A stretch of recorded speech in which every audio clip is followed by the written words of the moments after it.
Olá, boa tarde, bem-vindos à segunda edição do CNN Mercado. Eu sou Thaís Herédia.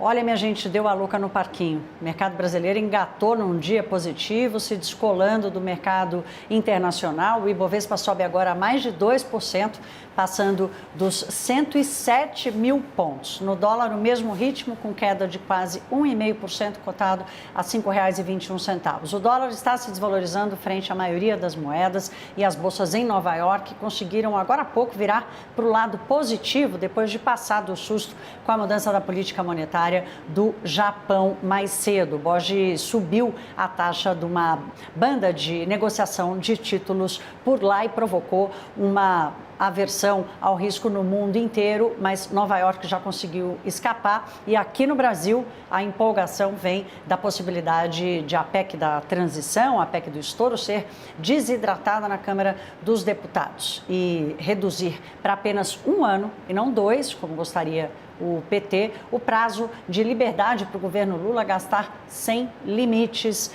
das regras fiscais. O esforço de negociação da equipe de Lula aumentou com o ministro da Fazenda, o futuro ministro da Fazenda, Fernando Haddad, sentado à mesa com os parlamentares. O convencimento talvez custe uma forma de garantir que as emendas de relator continuem existindo num outro formato, mas mantendo o poder do Congresso Nacional sobre parte do orçamento. Quem está na outra ponta da mesa é Arthur Lira, articulando também para conseguir alguma retaliação ao STF depois que a Corte decidiu pelo fim do orçamento secreto. Lira quer garantir também o apoio à sua reeleição à presidência da Câmara no ano que vem. Está mantida a tentativa de votar a PEC ainda hoje. Resta saber se haverá votos suficientes. Em entrevista mais cedo à CNN, o deputado Ricardo Barros, que é líder do governo na Câmara, disse que ainda não há consenso. Vamos ter que aguardar essa negociação. Enquanto trabalha para a aprovação da PEC, a Haddad adia para quinta-feira, provavelmente fica para quinta-feira, o anúncio da composição do núcleo mais forte da sua pasta. Vários nomes conhecidos pelo mercado já compõem a lista dos prováveis secretários do Ministério da Fazenda. As secretarias do Tesouro Nacional, Receita Federal e de Política Econômica são as cadeiras mais importantes do Ministério. Os convites têm sido feitos, inclusive a pessoas que já estiveram no setor público e hoje trabalham no mercado. Alguns dos cotados avaliam que o risco ainda está alto e, por isso, demora em fechar os quadros. De qualquer forma, são nomes que devem sair até quinta-feira.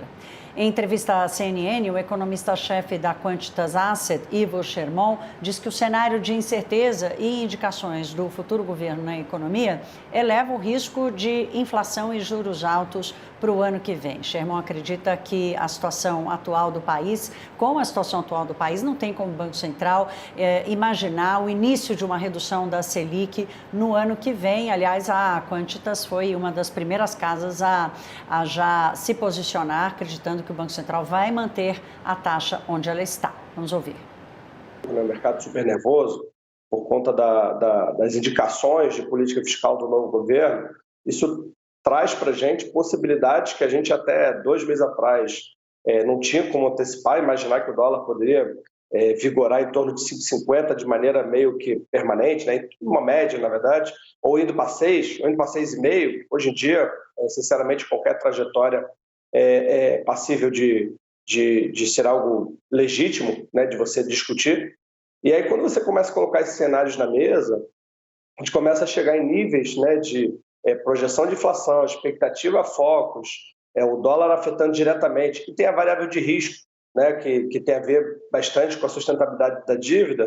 Isso aí você chega num espaço que fica muito reduzido para o Banco Central começar o corte de juros. Basicamente porque o Banco Central tem uma meta, que é de inflação, né, e quando você começa a colocar risco muito elevado, você começa a afetar o dólar, você começa a afetar a dívida, e aí você entra num círculo vicioso que inibe a possibilidade do Banco Central fazer alguma coisa. A curva de juros realmente fez um deslocamento, indicando a expectativa por taxas mais altas. Hoje, especificamente, há algum alívio, uma queda em toda a curva, especialmente na ponta mais curta, mas há sim ainda uma resistência do mercado em já a partir de já, dar o benefício da dúvida ao governo e baixar os juros lá na frente. De qualquer forma, o Banco Central vem sinalizando dos riscos que a política fiscal, uma política fiscal desancorada e sem credibilidade, podem causar na economia brasileira.